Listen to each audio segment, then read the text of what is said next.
강희제 1654년 5월 4일에서 1722년 12월 20일 중국 청나라의 제4대 황제. 중국 역대 황제 중 재위기간이 가장 길다. 3번의 난을 평정한 뒤 국가는 재정적, 내정적으로 안정되었다. 외정적으로는 중국의 영토를 크게 확장하였다. 강희제는 청나라의 정치를 안정시키며 태평성대를 이루는데 기초를 다진 황제로 평가된다. 아들 옹정제와 손자 걸룡제까지 청나라의 전성기를 맞이하였으며 제61년 동안 백성들에게 성군으로 불리었다. 특히 중국 대륙의 이민족들에 대한 차별을 철폐하고 만주족과 한족의 통합을 위해 노력했다. 한족의 사상인 유교 사상을 장려하여 국가를 통치하였는데 만주족들이 한족에 동화되어 만주족 고유의 문화를 잃어버리는 폐단도 있었다. 강희제는 소박하고 검소한 생활로 스스로 모범을 보이며 항상 공익을 우선하였으나 후계자인 황세자 윤인과 갈등을 빚어 영모 사건이 일어나는 등 가족관계에서 문제점이 드러나기도 했다. 해마다 범람하여 자연재해가 심했던 장강과 황하의 제방을 쌓아 방지했으며 외교적으로는 대만과 몽골을 정복하고 러시아와 네르친스크 조약을 맺어 북방의 경계를 안정화시켰다. 강희제의 시호는 인황제, 묘호는 성조, 연호는 강혜이며 아들 35명, 딸 20명을 두었다. 1722년 이공창춘원에서 69세로 사망하였다. 출생과 어린 시절. 이름은 애신강나 현엽이며 순치제의 셋째 아들이자 숭덕제 홍타이지의 손자로 출생하였다.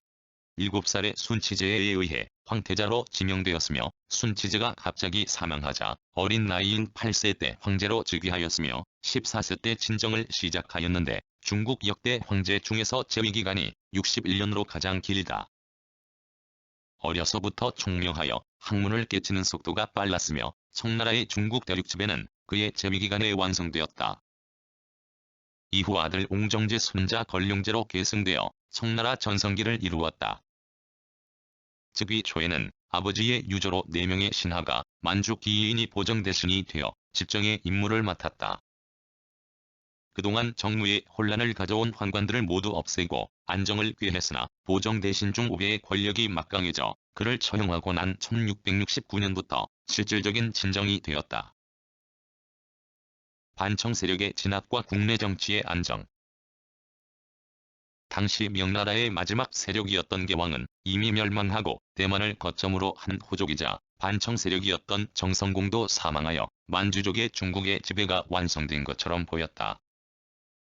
그러나 평정을 맡았던 윈난 운남의 평서왕 오삼기에 광동의 평남왕 상가이, 푸젠 복건이 정남왕 경계모와 그 아들 정충의 3번왕은 강력한 군사력과 함께 독립정권을 유지하며 청나라를 위협하였다. 1673년 평남왕이 철번을 계기로 3번의 난이 일어나 오삼계는 스스로 황제로 자처하며 주나라를 세웠지만 그해 노환으로 사망하자 강희제는 단호한 태도로 이에 대처하여 곤명을 함락시키고 1681년 이들을 평정하는 데 성공하였으며 대만의 정시도 내분으로 1683년에 멸망함으로써 마침내 청나라의 중국 대륙 지배는 완성되었다. 3번의 난을 평정한 후에는 이에 소비되던 방대한 비용이 필요 없게 되자 국가재정은 여유가 생겨 안정을 찾게 되었다. 그리하여 50년간의 면세 총액이 1억량을 넘었으며 1712년에는 인도세를 정액화하고 조운을 정비하며 황하강이 치수에 힘쓰는 등 내정상으로도 안정된 시대를 이루었다. 북방 경계의 안정. 부왕인 순치제 때부터 러시아와 국경지대인 흑룡강 일대에서 잦은 충돌이 발생했으며 조선에서 출병하여 나선 정벌을 벌이기도 했다. 하지만 이후에도 러시아 부족들이 흑룡강을 넘어 만주로 쳐들어오자 국경에 아이훈성 애훈성을 구축하고 러시아를 공격하여 아르바젠을 정복하였다. 1689년 대사를 파견하여 러시아와 국경 협상을 진행하였으며 유리한 조건으로 네르친스크 조약을 맺었다.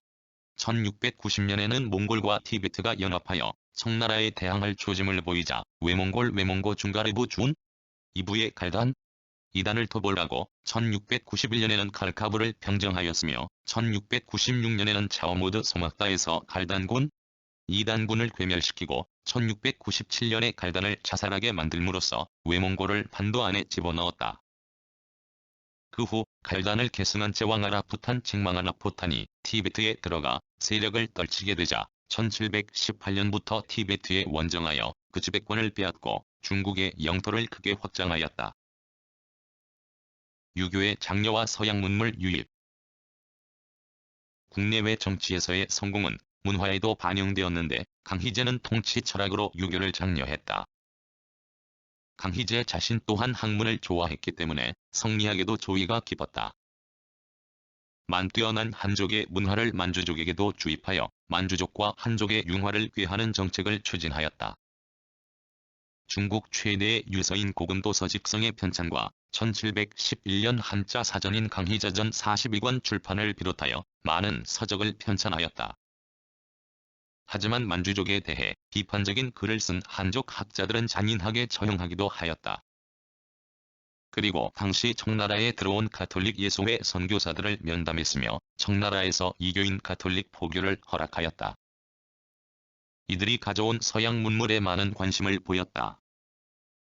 예수회를 중심으로 한 선교사들로부터 서양의 학문과 기술을 도입하도록 명령하였으며 중국에서 처음으로 위도를 적은 정밀한 지도인 황여절남도를 작성시키는 등 과학문화 발전에도 기여하였다. 하지만 1704년 교황 클레멘스 11세 대조상에 대한 숭배를 금지하자 선교사들을 추방하기도 하였다. 후계자 문제와 사망. 만년의 후계자 문제로 고통을 겪었는데 황태자로 책봉된 윤잉이 성년이 되면서 점차 횡포해지자 폐위되었다가 다시 복위시켰지만 강희제가 북경을 비운 사이에 영모를 꾸몄다. 이에 황태자에서 다시 폐위되어 영원히 연금되었다가 결국 사망하는 일이 발생하였다. 윤잉이 황태자에서 폐위되자 32명의 많은 아들들 사이에 권력투쟁이 더욱 심화되어 파벌을 만들어 대립하며 반란이 일어나는 등 국정이 혼란을 겪었다. 마침내 사째 아들인 옹친한 윤진이 황태자로 책봉되었으며 강희제는 이궁인 창춘원에 머물다 1722년 12월 20일 노환으로 병사하였다. 강희제의 사망 후에도 아들들 사이의 권력 다툼은 한동안 계속되었다.